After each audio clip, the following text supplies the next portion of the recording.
She didn't come home late. She came home with intention. And the difference between those two things isn't about time. It's about motive. Coming home late is an accident. Coming home with intention is a message. She dropped her heels near the door like a period at the end of a sentence she had already written in her head. "I told you I was going," she said, before I asked anything. And that one detail told me everything I needed to know. This night wasn't about a party. It wasn't about her ex. It was about one thing and one thing only, my reaction. 2 days earlier, she had mentioned it casually. Her ex was throwing a party. "I might go," she said. And while she said it, her eyes weren't on the wall or the floor, they were on my face, watching, measuring, waiting to see which muscle twitched first. I said, "That's your call." No questions, no discomfort, no edge in my voice. And in that exact moment, I caught something flicker across her face. A half-second of disappointment, like I had refused to read my lines off the script she had already written. 8 months had taught me something specific about her. She doesn't respond to boundaries. Boundaries don't move her. What moves her is resistance.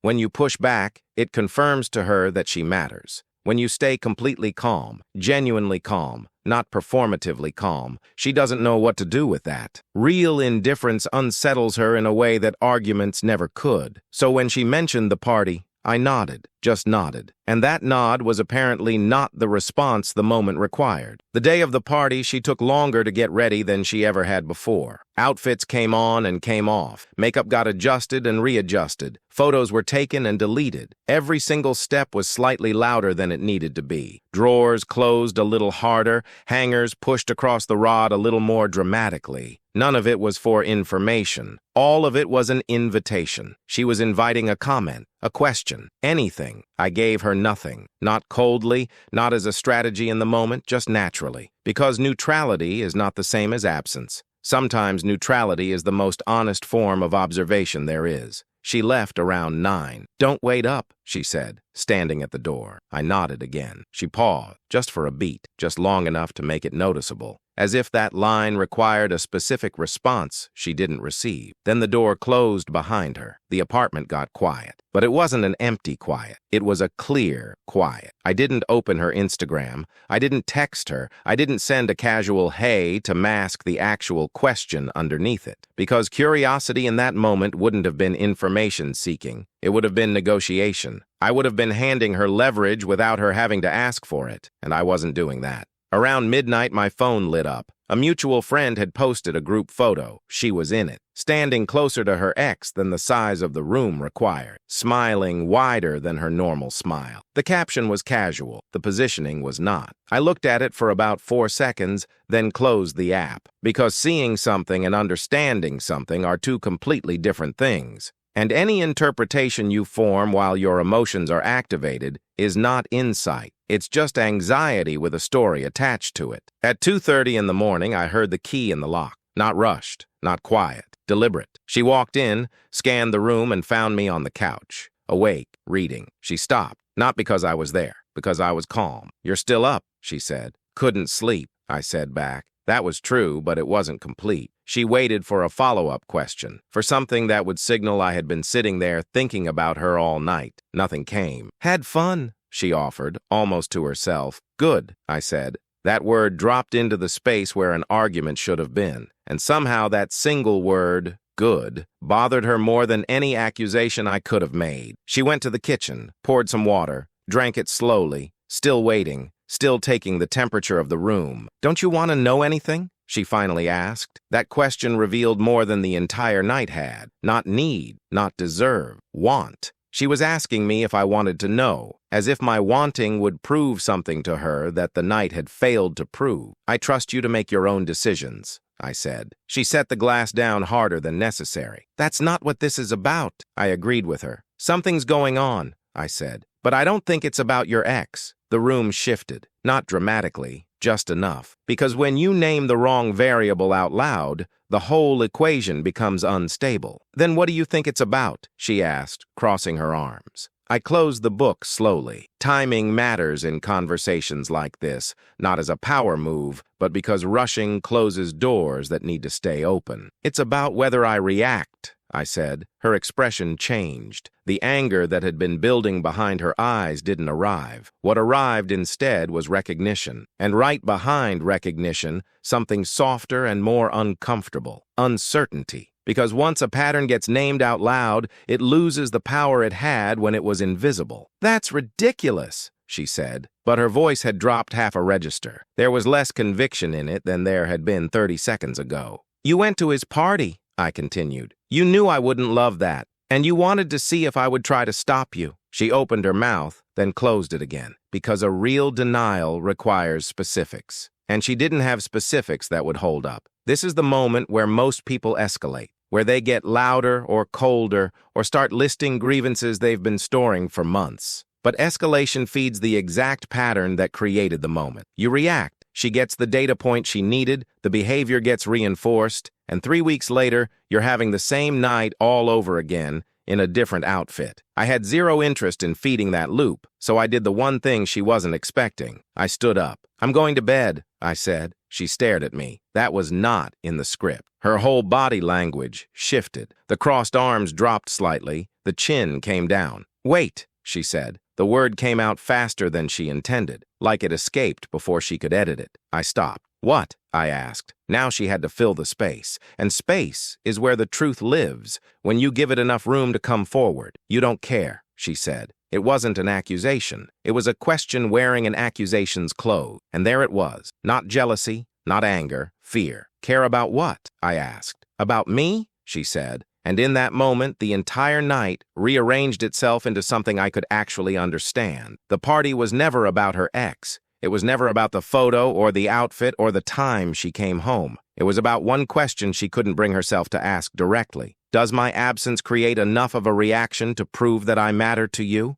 Do you need me to be upset in order to feel like you're valued?" I asked, quietly, no edge. That question hit differently than any accusation would have, because it didn't attack her. It reflected something back to her that she hadn't planned on seeing. She looked away first. "That's not fair," she said. Fairness gets invoked a lot when accuracy becomes too uncomfortable to sit with. "I didn't say it was fair," I replied. "I asked a question." She sat down slowly. Whatever performance had been running all night finally stopped. What was left was something less rehearsed, less controlled, more real. "I just wanted to see," she admitted. "See what?" "How much I matter," she said, and for the first time since she walked through that door, there was no angle in her voice, just a quiet, unguarded uncertainty. That was the real turning point, not the party, not the photo at midnight, not even the conversation up to that point. This admission, this moment where the behavior fell away and the need underneath it became visible. Because now we weren't talking about what she did. We were talking about why, and why requires a completely different kind of response. "I don't measure people by their reactions," I said. "I measure them by their consistency." She nodded slowly. But understanding something and being changed by it aren't the same thing. They're just the beginning of the same road. The days after that were quieter, not distant, just different. She was more present, more genuinely attentive, not out of guilt, but out of something that felt more like recalibration, like she was adjusting to a version of the dynamic that didn't run on tension as fuel. Patterns don't disappear. They don't get resolved in one late-night conversation, but they do adjust when the environment stops rewarding them. About a week later, she mentioned her ex again, casually, without any of the deliberateness that had surrounded the first mention. "Ran into him today," she said, just passing information. I listened, didn't react, didn't pull back, didn't make a face, just listened. Because the absence of reaction is not the same thing as the absence of engagement. Being present without being reactive is its own kind of statement, and she felt the difference.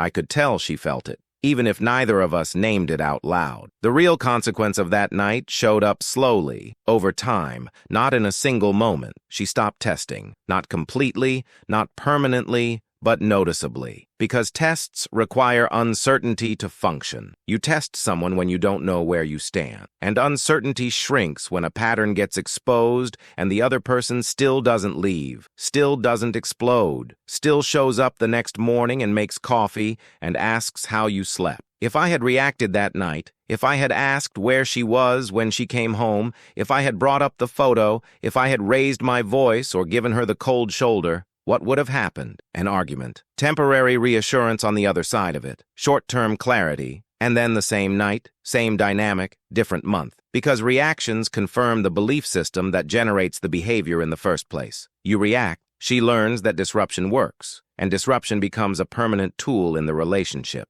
But by not reacting, I forced the conversation to move somewhere it hadn't been before. From behavior to motivation, from the surface-level provocation to the insecurity sitting underneath it. That's not a magic fix. It doesn't erase the pattern overnight, but it is a shift. And shifts are what relationships are actually built on. Not victories, not control, not strategic silences. Alignment, the slow, sometimes uncomfortable process of two people seeing each other clearly enough to stop performing and start communicating. And alignment requires something that most people skip in moments of conflict. It requires looking past what someone is doing and asking what they actually need. Because most of the time, those two things are not even close to the same answer. She wasn't asking me to be jealous. She was asking me to prove that her presence in my life was significant enough to create a response. She had just learned, somewhere along the way, that the only proof she could trust was one that came wrapped in discomfort. That's not manipulation in the calculated sense of the word. It's a survival strategy. It's what happens when someone grows up in an environment where calm meant forgotten and conflict meant connection, where they only felt seen when something was wrong. Those lessons don't just disappear when you become an adult. They go underground, they change shape, they show up as party invitations and deliberately late arrivals and glasses set down a little too hard on kitchen counters. The only way to break that loop isn't to play along with it. It isn't to punish it either. It's to name it, stay steady, and give the other person something they didn't know they were allowed to have, which is proof that they matter even when everything is calm, especially when everything is calm. That's the part no one tells you. The real work in a relationship isn't the dramatic conversations. It's the ordinary moments where you choose not to react, not because you don't care, but because you care enough to see past the behavior to the person underneath it. And you decide, quietly and without announcement, that you're going to respond to who they are, not to the test they're running.